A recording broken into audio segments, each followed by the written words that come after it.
Welcome back to Hire Your VA podcast. I'm your host, Melissa Smith, the PVA. Please remember to like, subscribe, leave a review, and share this podcast with your network. And today I want to talk about doing less ruthlessly. And the concept of doing less is counterculture. People do many things, buy many things, subscribe to many things, and even hire many VAs to do more. So you might ask yourself, why in the world would I do less? You might even be rolling your eyes at me and thinking you are not trying to do more. You are simply trying to get done what's already on your list, but your list never gets any smaller. And before you turn me out, give me a chance to explain. If you don't think it's good advice from me, then let me share some names who have taught on the subject, like Dan Pink, who has authored 7 New York Times bestsellers. Or maybe you know the name Gary Keller, who is the founder and executive chairman of Keller Williams, which is the largest real estate company in the world by agent count and second in closed sales volume and units sold. He is also the best-selling author and wrote one of my favorite books called The One Thing. Doing less allows you to focus on effective work, not just busy work. And there is work to do in business. I'm not denying that.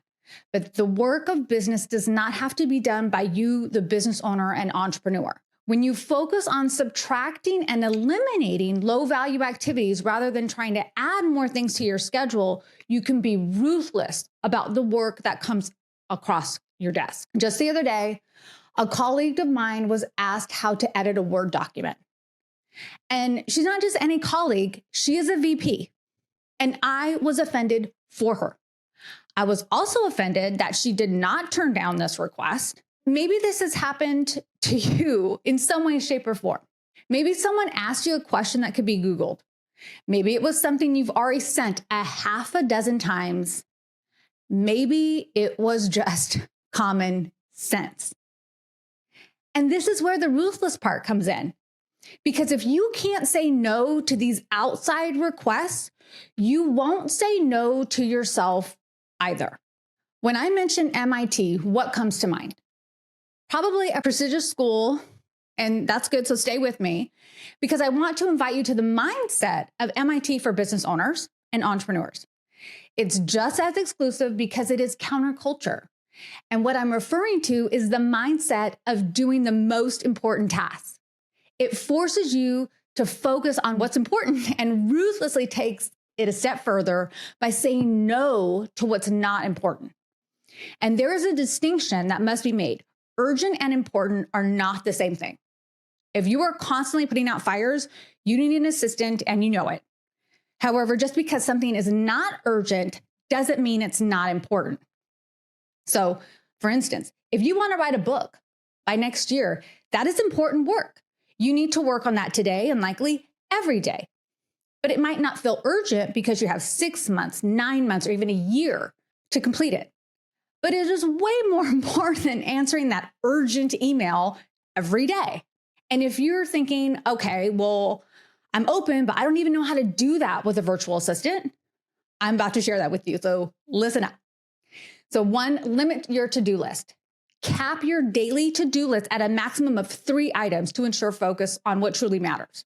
This means that having a meeting with your client, creating a strategy, developing a talk, writing an article, leading a team meeting, making a decision, or approving a mock-up.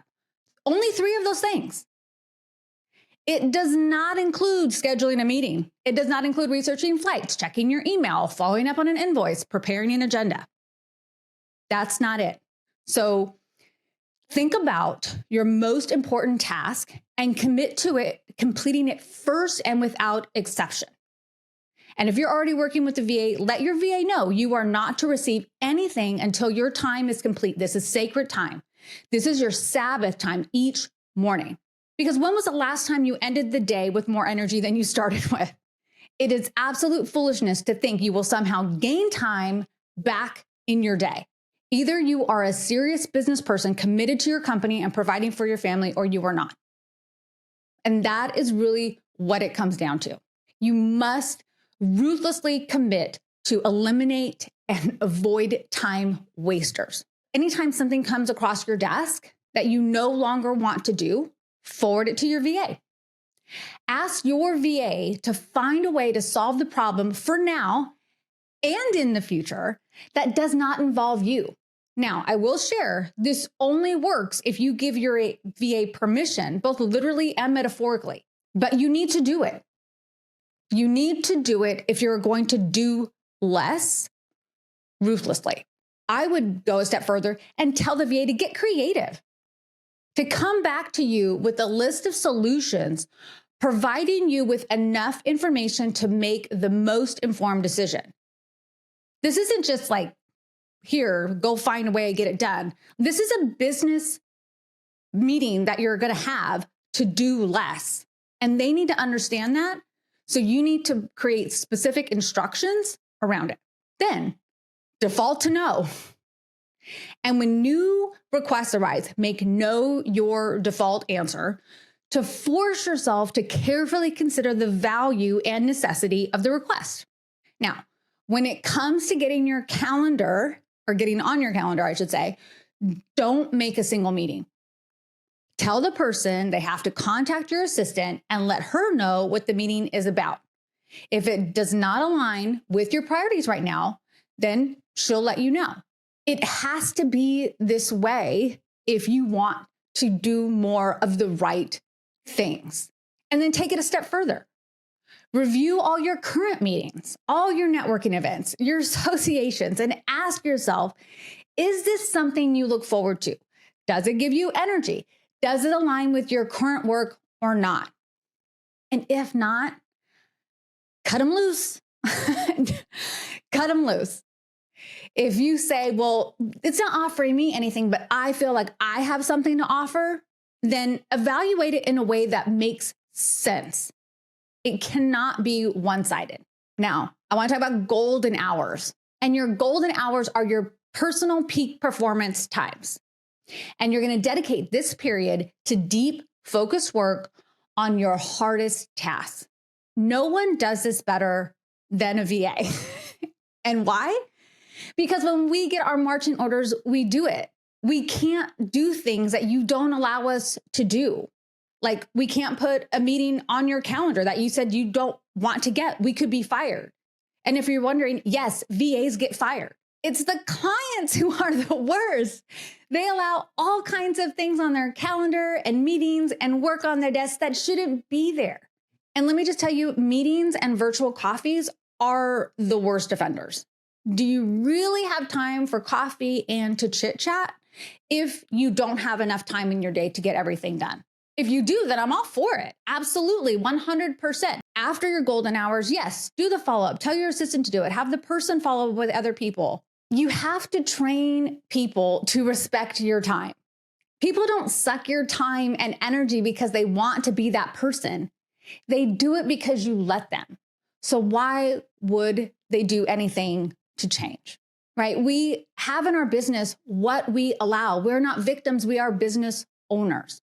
And if you will consistently apply just these small principles, you can shift from an additive approach to a subtractive one and focus on doing things extremely well rather than trying to do too many things poorly.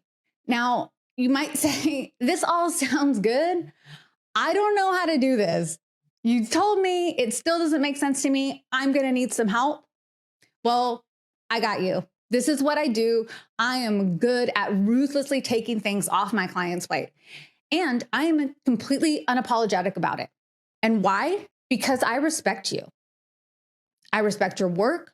I respect your desire to provide for your family and your drive to do and be the best you can. And I can assure you that you are better than all of that work that you should be saying no to. You didn't do all the hard work and sacrifice your time to get to this point in life just to be your own glorified assistant. I am 100% apologetic when it comes to you and you doing your best work, your highest level work, the work that provides meaning and energy to your life so that at the end of the day, you can live your best life with your family. It's why I do what I do. It's why I'm so passionate about it. It's why I've been devoted my 30 years of my life to the administrative assistant field. You have your calling, I have my calling.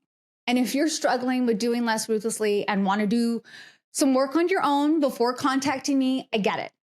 right? I'm here for you. I'm here to assist you. I have created the self-assessment podcast. This will tell you where you need a VA, who that person is, and how they're going to have the greatest impact in your business. I will also give you list of VAs who are great. That's my vetted VA list. I have the PVA Interactive Hiring Workbook, which is my proven process for hiring the right VA. It's just impossible to do it all yourself. Don't try. Do less ruthlessly. All right. Thanks, everybody. Please remember to like, subscribe, leave a review, share it with your network, and I'll see you next time. Bye.